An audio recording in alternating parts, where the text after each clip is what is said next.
There's a fascination about Egypt, a glamour, a romance. On my trips, people tell me they've been dreaming of traveling to Egypt since early childhood. There are other wonderful sacred places in the world, Gothic cathedrals, Mayan pyramids, Islamic mosques, Hindu and Buddhist temples. But there is nothing anywhere that matches the grandeur, power, and perfection of Egypt. Yet unless you see Egypt through symbolist eyes, you've not seen Egypt at all. One wonders how people come back from Egypt and live lives the way they lived them before, wrote Florence Nightingale back in 1850. The answer is, they don't. 2 weeks in Egypt and you will understand the difference, finally, between true civilization and progress. Just remember, if you don't see Egypt through symbolist eyes, you don't see Egypt at all. So I looked out of the window, and there they were, the amazing pyramids. Next morning, bright and early, we got up and headed off, and there it was, the world's most famous statue. You really could get a sense and a feeling for the beauty and the absolute magnificence of these monuments that have fascinated people for so many thousands of years. But this trip was totally different from the typical tourist trip. Our host was John West. John won an Emmy for his documentary about the Sphinx a few years back. John's what you call connected. He was able to get us actually into and right next to the Sphinx, so we had a front row seat and could actually walk in, walk through it, and actually touch the Sphinx, which most tourists never get even close to. What a wonderful place to be. Notice a pause here. It's really made a big impression on me.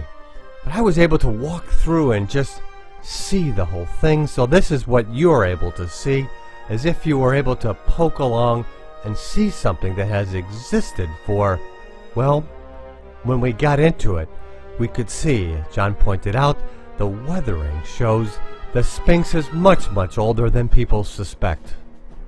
Look down this way. You see that this is the original line of the actual enclosure wall. You see that it's a straight line, right? It goes all the way down there. So you've got about 5.5 feet of sheer weathering that has weathered this wall back from its original line here. This is a big question. This doesn't happen overnight. There it is. Yeah, exactly. You can't dispute it. Yeah. And go explain the weathering. Well, if you look at this from the American Southwest, I know that this just for sandstone, this takes thousands and thousands of years, and particularly in a dry climate. Of course, Egypt is much more than the Sphinx. Right next door at the Sphinx Temple, we can see some of the other evidence of this early megalithic state. The idea that Egypt was actually a legacy from a prior civilization. Look here. They baffle the corners. Instead of having a right angle, they went through incredible extra effort by hand to carve out little corners around and edges in here. And the idea is, this is way beyond our sophistication and understanding today. The idea is this would actually contain the energy or whatever they were creating in that room. All this granite was quarried in Aswan, about 600 miles south. This is the famous unfinished obelisk. Get an idea of how they actually built these things. Look at the channel carved right out of solid rock. How did they do that?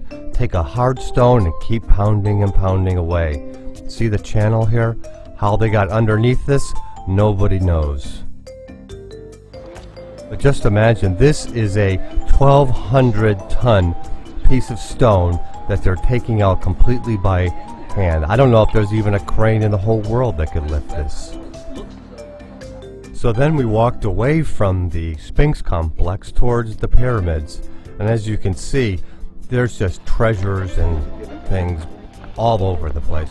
The sheer scale and the size, and I don't know if it's the energy or what you want to call it, but there certainly is something about these incredible structures that have drawn so many people for so long. Again, the huge rocks and the stones for the precise fitting and putting all these things in by hand and carving them and carrying them. You wonder, why did they do this?